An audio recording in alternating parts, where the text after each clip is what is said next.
2 milliards de francs CFA pour assister les communautés vulnérables du Mali. C'est le don du Royaume d'Espagne au Mali. Le don vise à réduire la vulnérabilité alimentaire chez plus de 98 000 Maliens. À suivre les détails dans ce journal.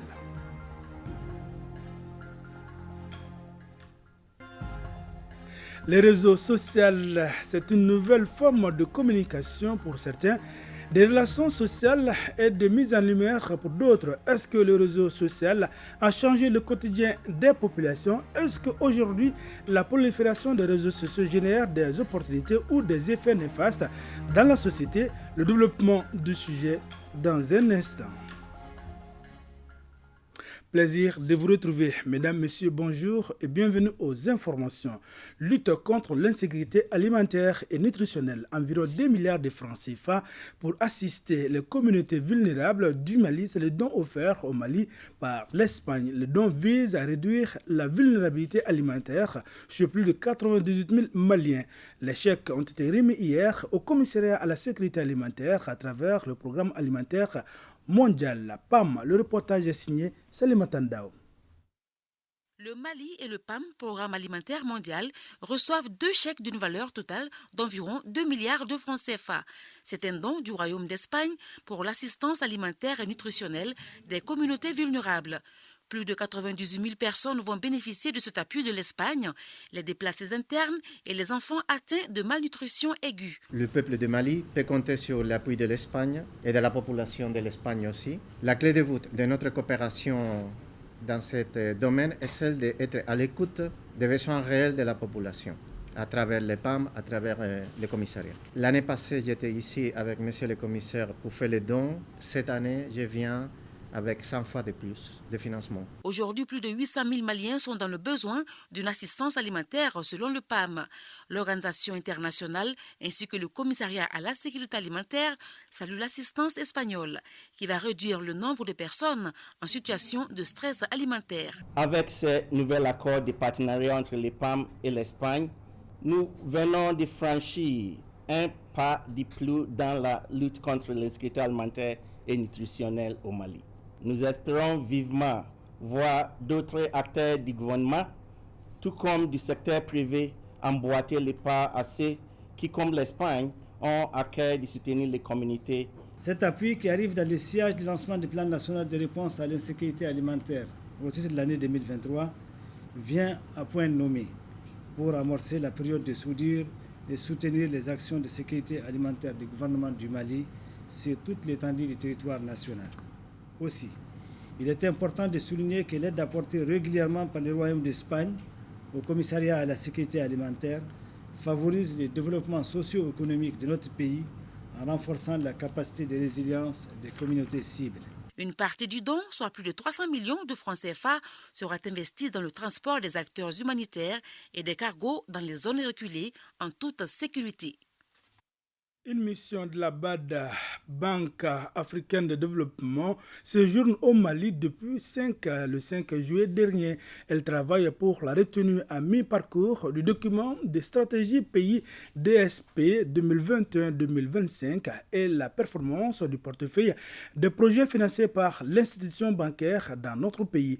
Malgré la crise économique au plan mondial, la BAD maintient ses appuis multiformes au Mali, a précisé le représentant résident au Mali. Pour plus de détails, nous l'écoutons au micro de Jules Sambou Sissoko. Nous sommes en train de passer en revue la coopération entre la Banque africaine de développement, la BAD, et la République du Mali en ce qui concerne les projets, les opérations que la Banque finance pour appuyer le développement socio-économique du Mali. Et donc cette mission a 2 volets. Un premier volet, c'est de voir le cadre global. En 2021, nous étions mis d'accord avec le gouvernement sur les priorités sur 5 ans que la BAD va appuyer. Nous devons aussi passer en revue la performance du portefeuille. Nous avons actuellement environ un volume de 430 milliards de francs CFA pour notre portefeuille actuel. Et ce portefeuille porte dans différents secteurs. Le premier secteur en termes de volume, c'est le transport, où nous finançons de grandes routes. le secteur agricole qui compte pour 31% du volume et le transport c'est 33%. Et l'autre secteur c'est l'énergie. Vous connaissez les problèmes de crise énergétique ici au Mali. Nous renforçons donc ce secteur avec 10%. Alors l'appréciation est un peu mitigée. Vous savez évidemment les différentes crises qu'a connu le Mali. Il y a les sanctions de la CEDEAO et de l'UEMOA, par exemple, qui ont beaucoup affecté la performance de nos projets. Il y a la crise entre la Russie et l'Ukraine, évidemment. Tout cela a impacté la qualité de notre portefeuille. Et actuellement, le taux de décaissement est relativement faible. Nous sommes à peu près à 35% de ressources décaissées, ce qui est assez faible. Et nous souhaitons actuellement donc renforcer, améliorer la qualité de notre portefeuille. Là-bas, appuie les actions qui peuvent vraiment contribuer à améliorer la qualité de vie de la population. À présent, le dossier de la rédaction. Depuis l'apparition du numérique, notamment le réseau social, est-ce que le quotidien a changé de visage? Certains nous affirment que c'est une nouvelle forme de communication, pour d'autres, des relations sociales et de mise en lumière. Est-ce qu'aujourd'hui, la prolifération des réseaux sociaux génère des opportunités ou des effets néfastes dans notre société? On en sait plus avec Awa Adama Koulibaly. Scotché à son smartphone, Mariam Nafogou a embrassé les réseaux sociaux il y a de cela quelques années. Comme elle, plusieurs jeunes y ont adhéré, chacun pour un but précis. Je suis venue sur les réseaux sociaux après mon baccalauréat. J'étais une jeune perdue qui voulait juste poster des photos, m'amuser et faire du fun. À la base, on était vraiment activisme, on était dans le militantisme. Je pensais qu'il fallait vraiment être dans la critique, tu vois, montrer toujours ce qui ne va pas. De MySpace à TikTok, en passant par Facebook et Viber, l'arrivée d'un réseau social nécessite une préparation, ce qui manque aux Maliens. Dans le monde, il y avait des sociétés qui étaient un peu plus préparées que d'autres à l'accueil des réseaux sociaux. La différence qui se fait avec le Mali, c'est qu'on a un taux d'alphabétisme qui est extrêmement élevé. Il faut que les populations soient préparées à aller chercher de l'information, à trier l'information pour que ces informations puissent être utiles. Tous les 5 ans, ou bien voire 2 ans, on assiste à la création d'un nouveau réseau social. On doit aujourd'hui former les gens, former la jeunesse, éduquer la jeunesse, comment utiliser ces réseaux sociaux. Parce que ça sera incontournable. L'expérience étant la source de connaissances, les utilisateurs des réseaux sociaux, jeunes comme vieux, après compréhension, en tirent profit aujourd'hui. Le réseau commercial, le réseau des communicateurs, ces réseaux-là sont créés pour pouvoir faciliter la communication. À cause des réseaux sociaux, plusieurs jeunes ont trouvé du travail, c'est-à-dire les services de livraison, le e-commerce et puis le métier que je pratiquais avant, le community management. Nous-mêmes, en tant qu'artistes, photoreporters, etc., les réseaux sociaux sont utiles pour nous faire connaître et pour vendre nos compétences. Si l'utilité des réseaux sociaux n'est plus à démontrer, les conséquences de leur mauvaise utilisation accroissent de jour en jour. La mauvaise utilisation de l'Internet a donné naissance à la cyber-intimidation, voire la cybercriminalité. On voit beaucoup de fake news, on voit beaucoup de publications qui ne sont pas forcément décentes sur les réseaux sociaux. Tous les enfants sont accrochés maintenant à ces réseaux sociaux. Ce qui veut dire que les liens familiaux là, se sont un peu privés. Le père est à part, la maman est à part, les enfants sont à part. Donc chacun évolue dans son environnement clos. Pour amoindrir l'impact négatif de ces médias sociaux, chacun doit jouer sa partition, de l'utilisateur au gouvernant. Ça rapproche ceux qui sont loin et ça éloigne ceux qui sont proches. Il est important en fait que les gens arrivent à faire cette nuance-là. Il faut beaucoup veiller sur son hygiène numérique, ça c'est très important pour notre bien-être et notre santé mentale. Prendre des dispositions au niveau de l'État, des politiques de contrôle, et au niveau des parents aussi, il faut qu'ils mettent des systèmes de filtres. Il faudra intégrer l'aspect encadrement dans les différents modules de formation éducative et formative pour la jeune génération, pour justement préparer le bon citoyen.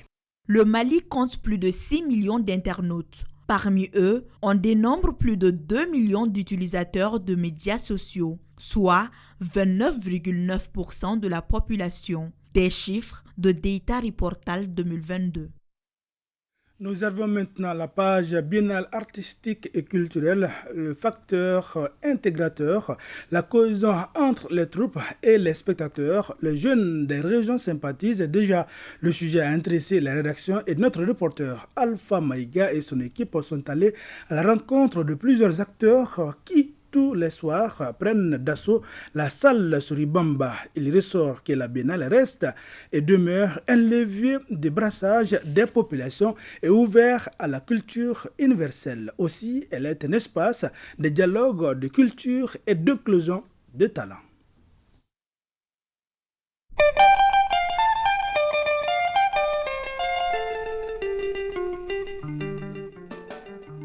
Elle est là dans toutes ses couleurs et ses bruits ici à Mopti, après avoir parcouru nos communes, nos cercles et nos régions. La biennale artistique et culturelle renaît dans un Mali de nations d'hommes, d'honneur. Un Mali creusé d'une culture riche et diversifiée, conservant à la fois ses traditions, ses us et coutumes, et ouvert à la culture universelle. Il y a beaucoup d'éléments qui nous viennent d'ailleurs, que nous avons pu adapter à notre culture. D'où sa place universelle, à savoir le théâtre, qui n'est pas de notre cru, mais que nous avons su adapter à notre culture.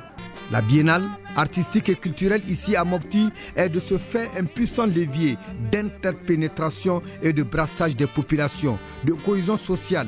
Voir toute la jeunesse malienne et réunir au Mali pour partager la culture, voir un peu la communion qui se passe sur les sites d'hébergement entre les différentes cultures, il n'y a pas que plus beau. Je suis de Ségou. Je suis de Kudé. Bon, c'est bon pour nous. Ça se passe bien, Inch'Allah. Je suis de Kidal. Je me réjouis de la tenue de la biennale qui est une chose habituelle. Nous saluons et remercions les autorités.